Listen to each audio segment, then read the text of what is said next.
শ্রী শ্রী মা বলছেন, অবতার পুরুষকে সকলে ধরতে পারে না, দুই একজন চিনতে পারে মাত্র। তাঁরা জীব উদ্ধারের জন্য কত যন্ত্রণাই না সহ্য করেন।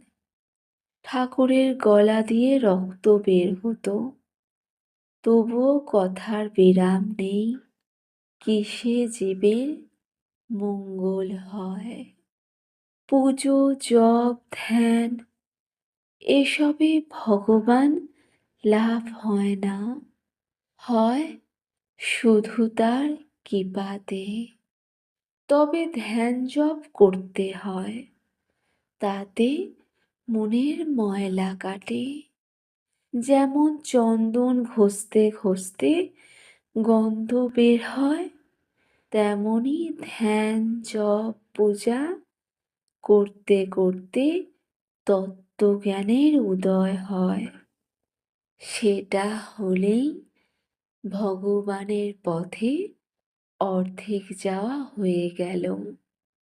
মা বলছেন, শরণাগত হয়ে পড়ে থাকতে হয়, তবে তো তার কৃপা হয়।